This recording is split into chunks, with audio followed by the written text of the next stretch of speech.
dago, arkeologia eredu gai nagusitzat. Marga Sánchez Romero dugu, katedraduna da prehistorian, historia aurrean, Granadako Unibertsitatean, divulgatzailea ere bada, eta interes berezia du emakumeak duen eginkizunean eta haurtzaroak ere aurre historian zezuten garrantziaz kolaboratzen du Televisión Españolan, El Condensador de Fluzo, eta berazkeen liburua da emakumen historia. Txalo handi bat, Marga Sánchez Romerorentzat.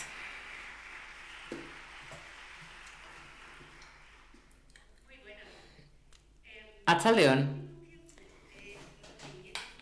Azken aldian elkarrezketa asko irakurri ditut, inpaktu handikoak, eta gaina aitortu behar dut ere kulau kuartilekoak ere irakurri ditu dela. Eta museoak ikusi ditut ere mundu osoan, errebisatzen egon zer irakasten den museoetan. Erakunde horietan historia kontatzen baitugu, eta baita ere metatu dugun ezagutza zientifikoa. Eta ondorio batera iritsi naiz azken analisi hori egin ondoren historia aurrean. Ez zegoen emakumerik. Ez, keba. Nik esango dizuet edaki dalako, ez zegoen emakumerik historia aurrean. Emakume horiek ematen zuen historia aurrean zeudela, baina ez zeudela, analisi zorroz bat egin ondoren artikulu horietan eta museo horiek bizitatu ondoren, ez zeuden. Eta harrigarria da, ez da? Hau da, ez zegoen emakumerik historia aurrean? Nola, badakizuen nola doan kontua, ez?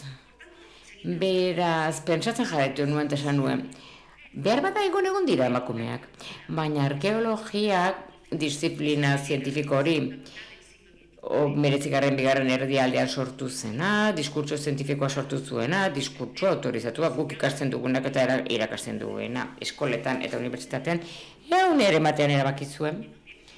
Gu ez egintuztela kontutan hartu behar, emakumeen esperientziak, jakinduria, esperientzia, hau da, simbolo guztiak milaka urtetan emakumeak egin zutenak, ez zela beharrezkoa kontatzea.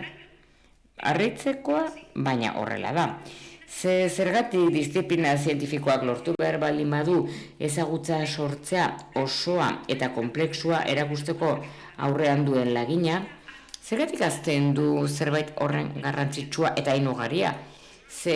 Ez ditu bakarrik emakumeak azten, aurrak ere azten ditu, adinekoak ere bai, aztu egiten ditu gaitasun desberdinak dituzten pertsonak. Zergatik egiten da hori? Hori ere mantendu zen 20. mende osoan. Naiz eta metodologia anitzak zeuden eta lagundu ziguten hobetzen arkeologian. Paradigma teoriko oso desberdinak pasatu dituztenak, zergatik?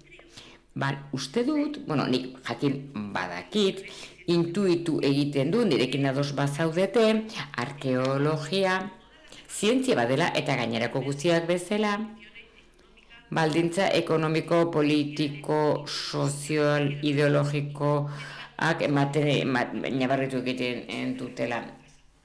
Ez esan gainerako hitzaila gertatzen.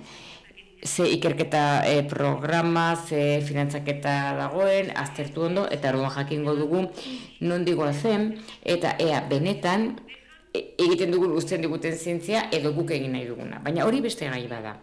Esaten ari nintzen bezala, arkeologiak ezarri nahi du, oinarritu nahi du diskurtsu oso zehatza. Desberdintasunaren diskurtsua, emakume eta gizonen kasuan.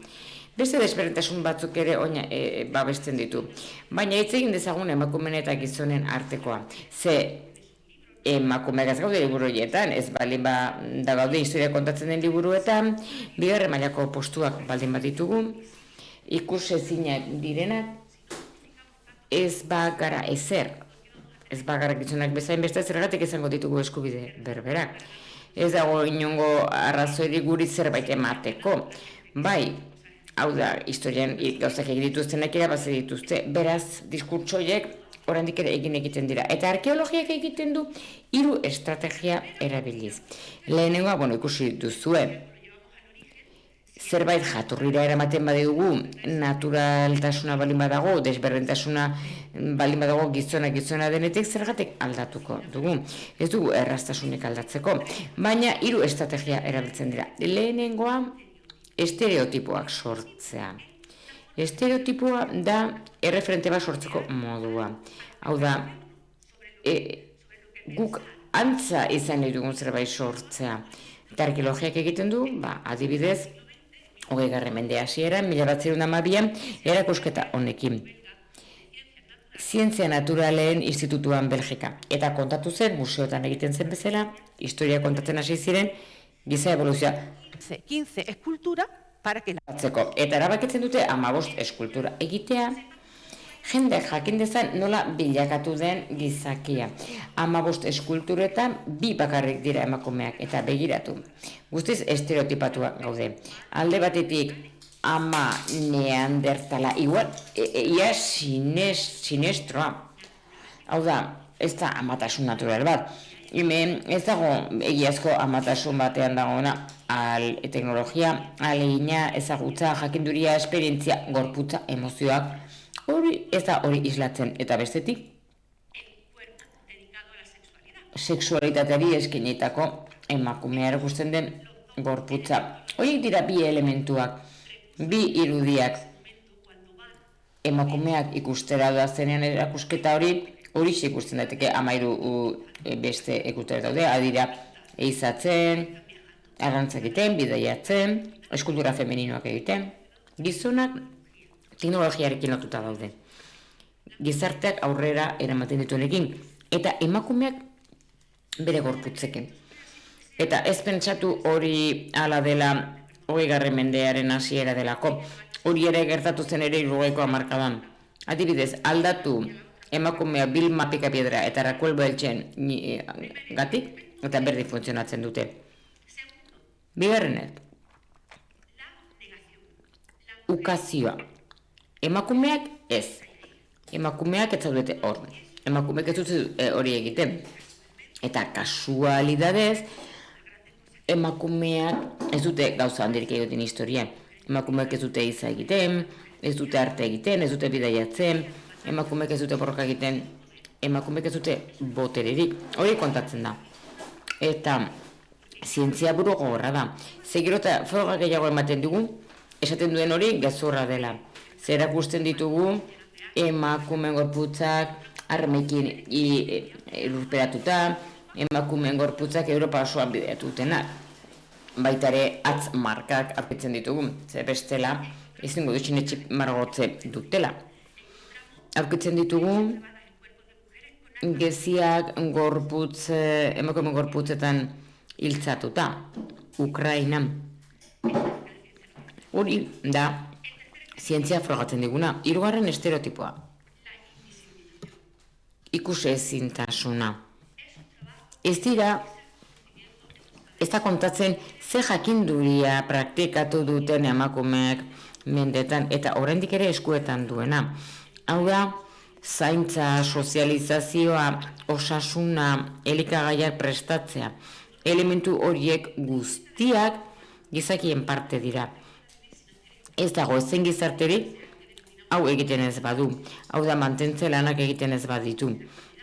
Baina, gaur egun oraindik ere gauza bera egiten dugu. Minus baloratuz emakumea, pentsatuz egiten dituzten lanak ez dutela ezagutzarik behar, ez dutela esperientziarik behar, ez dutela teknologiarik erabiltzen. Eta bigarren mailako lantzat ditugu, gaizki ordainduak, ordaintzen baldin badira behintzat. Horixe egiten dugu emakumekien historia aurrean. Estereotipatu, ukatu, edo ikusezin bihurtu. Badakizu zein den soluzioa? Arkeologia egitea. Hori da soluzioa. Ze arkeologiak azken urteetan datu mordoa eman dizkigu. Auzi hauek guztiak gezurtatu egin dituztenak. Eta hori funtsezkoa da, gizarteak eraikitzen jarraitzeko. Ze horrela ez dugu emakumei buruzko ezagutza sortzen dugu ezagutza gizarteei buruz. Ezagutza sortzen askoz ere zabalagoa. Gizarteak sortuz, non ikasi egingo dugu. Ze historia horreko emakume hoiei begiratzea, ez dugu bakarrik egiten jakiteko gertatu zen 3.500 urte, edo 7.000 urte, edo 1.000 urte. Egiten dugu, ulertzen dugulko, gizarte horiek gauzak erakutsiko dizkigu dela. Hau da, desberdintasuna ez dela obligazio historikoa, baizik eta aukera bat dela. Eta gizarte batzuk sekula izan ez dutena. Ez duzue uste merezi duela iraganeko emakume begiratzera horrela hobeto ezagutuko dugulako gure burua gizarte gisa? Eskerrik asko.